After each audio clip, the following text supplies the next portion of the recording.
Today, an unboxing and a first use of the FLIR 1 thermal imaging camera.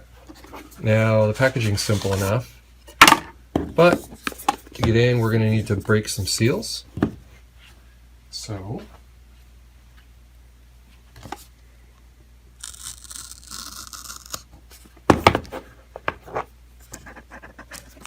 and it looks like we need to break the seals on both sides.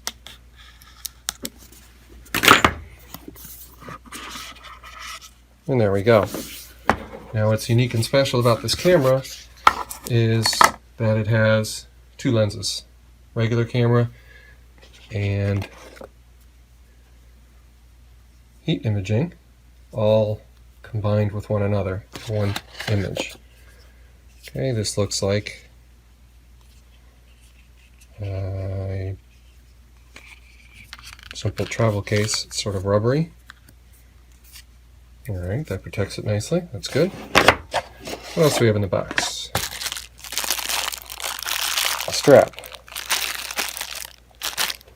Okay, and a lanyard hole. So I guess if we want to hang this as a tourist or something, I suppose. And then a micro USB cable. Let's mute my iPhone 6 Plus and we'll give this a try. So turning it on seems simple enough. Now we're going to need an app.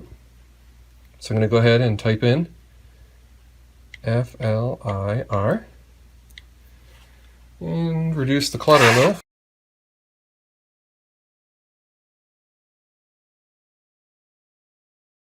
Once it's installed, I would imagine I want to install it this way, facing away from me, and I'll see if it fits in even with a case on. So if we start the app without the FLIR present, I imagine it's going to gripe a bit about that, and sorry you're seeing fingerprints, just the angle of the camera here. Please attach.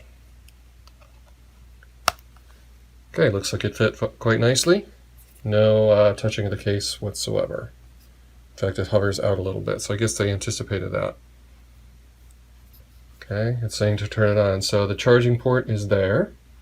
I don't know if it's going to stay on, if we're going to need to charge it longer, but let's see if turning it on again works out for me.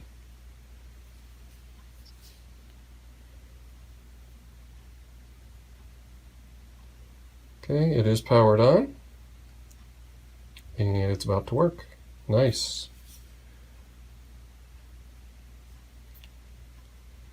Then again, maybe not. Alright, looks like I'm probably facing a bit of a charge time. Let's see if we can get that to stay on long enough to show you something on camera.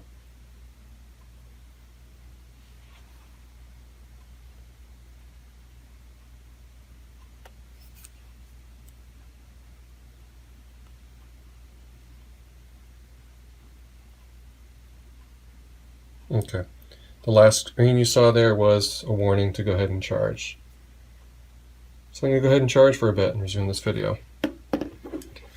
And to charge it, I don't really see a need to keep the camera or the phone on here. I don't want to get fingerprints on it, so I'm going to try to handle it from the sides.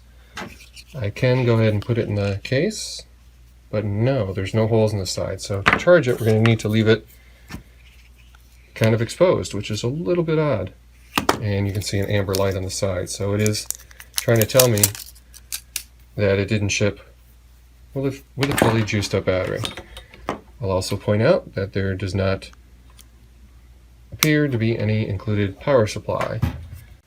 So if you're outdoors or on the go somewhere, you're typically going to be using something like a travel battery. I'm going to go with the 2.4 amp port. Make sure it's on, which it is. Now let's see what the FLIR does. So it's still an orange light. Still trying hard to keep my fingerprints off of there. And it turned into blinking green.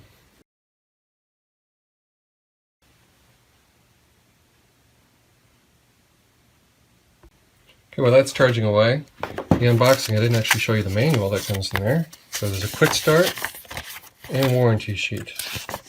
Not a lot on there.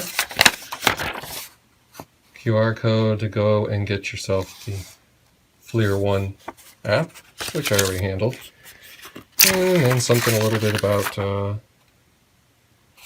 VP thanking me for my purchase and encouraging me to register it. And a disclaimer that they don't really support the Apple product itself. Alright. I'm on borrowed hardware here. I'm going to see if I can get started with using this while it's charging. So let's say we have an extended use case scenario. I plug it in, keeps blinking, that's good. There was a warning on that unlock screen, which is interesting. So let's see if I can use the FLIR app like this. So I'm now using it as a corded device, which is not ideal, but now we can get through the tutorial at least. Charging takes approximately an hour. How to measure spot temperature. So there's an icon. And for optimizing the photos. Alright, let's see if I can make sure that you get a good view of this whole screen. Alright.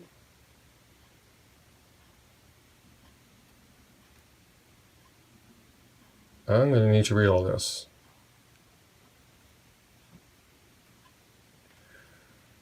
Okay, it's warning me to turn it on, so it seems to have gone off at some point there. Tapping it till it clicked. Seems to have turned to solid green. Then it goes back to blinking. Ah, yes, it's working. Great. So I should be able to go horizontal and show you something. My first time using the FLIR camera. And it's working. My monitor, the surface temperature is apparently 90 degrees Fahrenheit. Let's pan down a little to my UPS here. And the top corner is at 83. When I reach out with my hand, I don't really feel it to be any warmer than room temp. You can see I left a handprint there, a heat signature. Here's a cordless phone. Apparently, up at the earpiece, it's pretty close to room temp. But down here in the charging base, it's warmer, where the battery resides. And here's a Polycom speakerphone. Obviously it's got some heat going on there. I have no idea why. It does actually feel a little warm, so it seems like the transformer must be inside that part of the phone. And then finally a Jabra headset, and that thing seems to run pretty cool. The base is a little warmer.